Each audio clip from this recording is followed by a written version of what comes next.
Hey, what's up, everybody? It's Brenton Brown from Forza Tuning and Performance, and got a little Q&A. Got some questions come in. I'm gonna take a few minutes to answer them.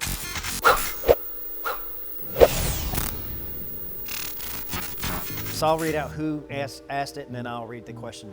The first one is from Knife Maker Kinetic. Can you recommend a cam for a Trackhawk? Good or bad to do? I have several custom grinds that we do. Steve over at Cam Motion does all the camshafts for us per our specs.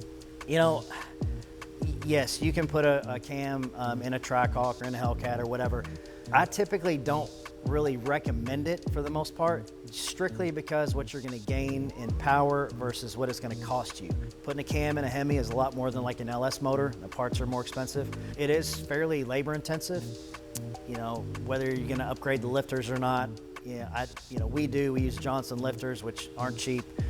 Valve springs, whether you're going to do, you're going to change push rods, hardened push rods. If you're going to go ahead and put like head studs in it while you're at it, depends on how far you're going to go. You're getting into some money. So like what you're going to gain from the camshaft, say 30 to 50 horsepower. Okay, that's a pretty blanket number for a variety of engines, not just Hellcat specific. For what you're going to spend by the time you do all this counting labor versus like what you could do with like changing a pulley or modifying the supercharger or something, you're going to spend far less going one of the other routes as you would with the camshaft. Now, there's, if a guy wants a built engine, okay, you're already into the engine, so you've already absorbed that labor, and he's not going to be so kind of dependent on what he's getting versus cost.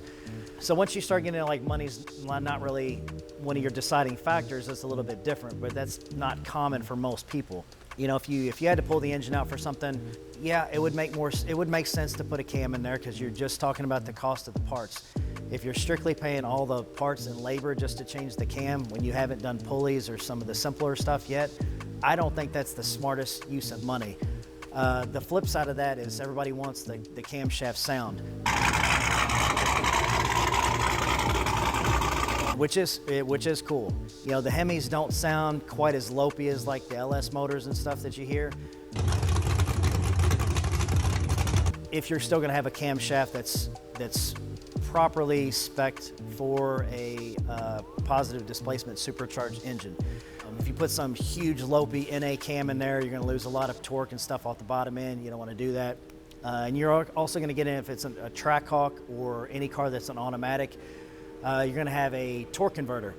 And so you can only go so lopey before you're up against the limit of the torque converter. You have to go to a stall converter, which is going to kind of decrease drivability and drastically increase the amount of fuel that it uses. So if this is a daily driver or not, if you're going to stick in the constraints of that stock converter, you're not going to be able to have some crazy lopey sounding camshaft, if that's kind of what your goal is. So that would be my recommendation. We can do it. We don't typically recommend it for those reasons. Next question is from Alpha Fort.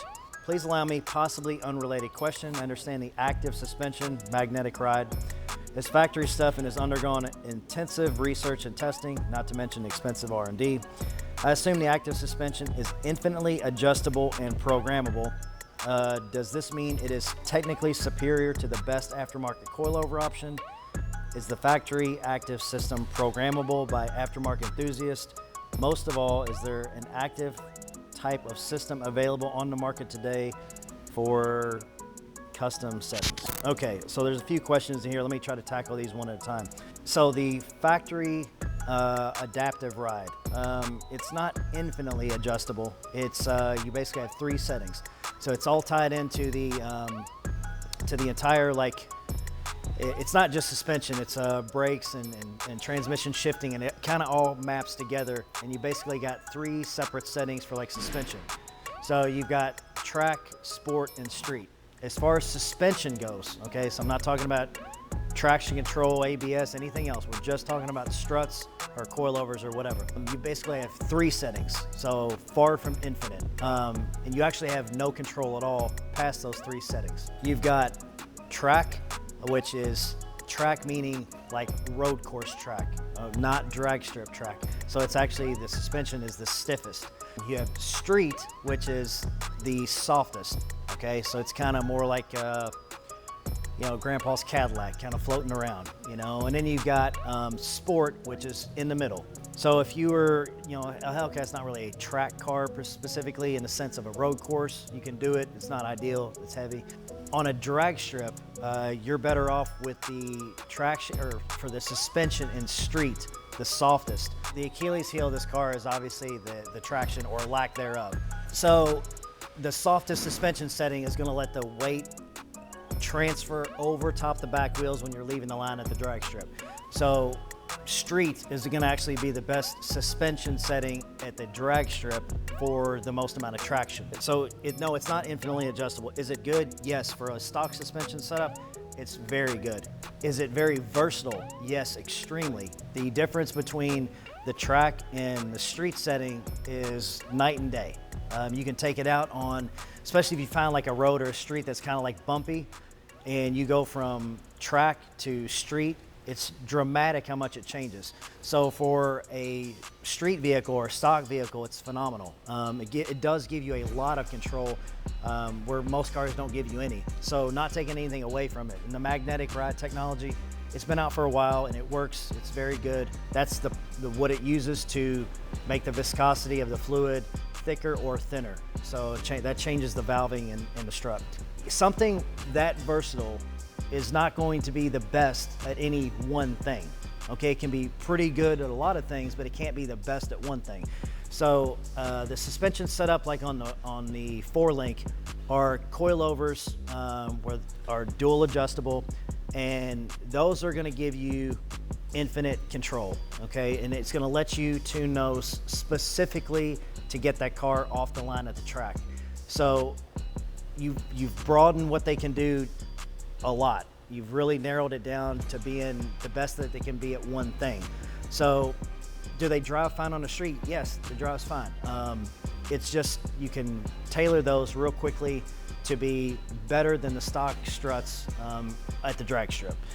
And that's kind of along the lines of anything, like modifying a car or anything else. You know, you get, you know, once you get so far, what the car can be good at or whatever kind of narrows down in focus.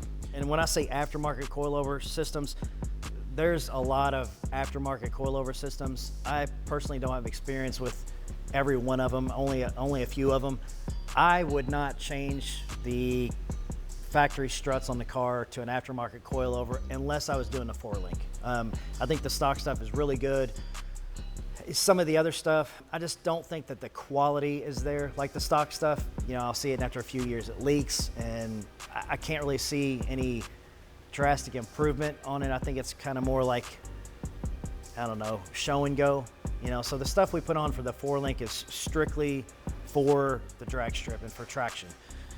Is there any type of system on the market today that's custom? Not in the sense that like the stock system is, where it's all interfaced in with the car, super clean, and it really doesn't need to be. The car comes with it like that.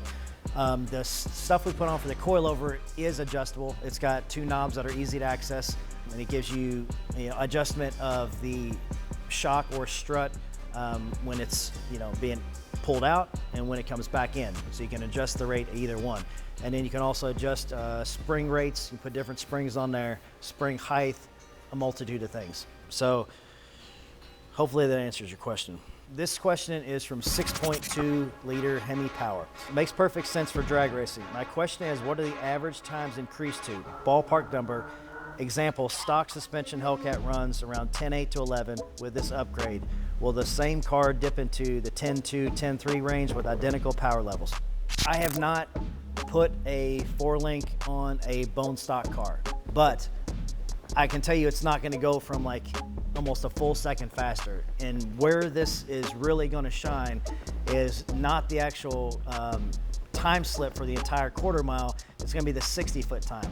Okay, so this 4-link is basically all the advantages of the 4-link are going to be utilized in the first 60 feet of the track. Okay, once the car has picked up traction, or once the car has picked up a little bit of speed and traction is not an issue anymore, okay? The benefits of the 4-link are kind of not really, you know, now we don't have a traction issue. So the 4-link is to increase traction. If we don't have a traction issue, the 4-link isn't doing anything better than the stock suspension, okay? So on a stock car at stock power level, obviously the traction is less of an issue. So the 4-link, the advantage that it's going to give you, or the additional traction, is going to be magnified as the power level of the car increases, because traction is going to become more and more of an issue. I don't know the fastest Hellcat out there right now that's stock weight and all this. You know, there's a Hellcat number, some of them are stripped down. You don't know, but I can say that a Hellcat that's around 900 wheel horsepower is capable of a 0.9 to 1.160 foot time with the 4-link, and there are cars that are much higher power level than that with the independent rear suspension with 60 foot times closer to around 1.4 seconds. So if you're not used to drag racing, that doesn't really sound like a lot. If you're into drag racing, that's a pretty big difference in the first 60 feet of the track. So that would be, you know, if you're looking at time slips comparing a car, and that's kind of the test car. It went from like around 1.13, or let me see, I think 1.4, the first test car was the best time, and it went to like 0.9. Gained a half second in the first 60 feet. So that's a pretty big difference. As far as like every car, I can't say that like every car is going to pick up a half second, just because, like we said, the power level is going to be different.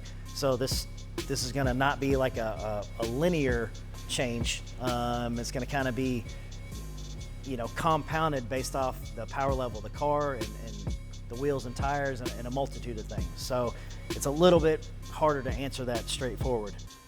Hopefully that was good. You know, if not, I can try better.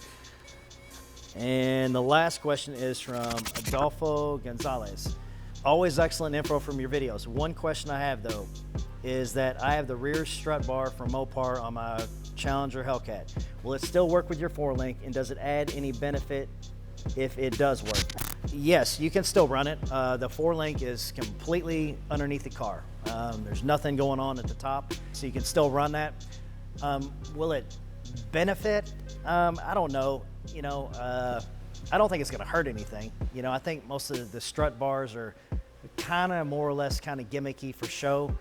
Will it help in like a full out like road course where the car is just being driven to its absolute limit? Yes. You know, if you're on a course and the car's properly prepped and you've got a phenomenal driver. Well, I'm the best there is, plain and simple. I mean, I wake up in the morning, I piss excellence. And, you know, he's got, and you're actually measuring, he beats his best track time with the strut brace. Is there going to be some difference there? Yes, probably. For a normal driver on the street, are you going to notice any difference? No. It's just something cool to buy. It looks kind of cool. People like them. It's easy to install. They're fairly easy to make. So it's a good selling point. It's kind of like catch cans, you know, they're a dime a dozen. But yes, if you want to run it, it's not going to hurt anything. It is going to give you a little bit of stability at the top of the strut towers, and the 4-link will not impede it in any way. So that's the last question I have. So hopefully those are clear, concise answers. If you need any, expanding or any better, explanation, I'd be happy to do that. Or if you have any questions I didn't cover, as always, you can leave them in the comments. The media department checks all the comments and any of the emails or whatever the questions might come in, and we try really hard to answer the questions that you all have. So if there's something you want to know, we're relying on your feedback. So that's what we know, what content to put out. Hopefully you like that. If you haven't liked the channel, make sure you like it. Hit the subscribe button if you want to get notified whenever we put a video out. If you don't give a shit, don't hit the notification bell. See you guys next time.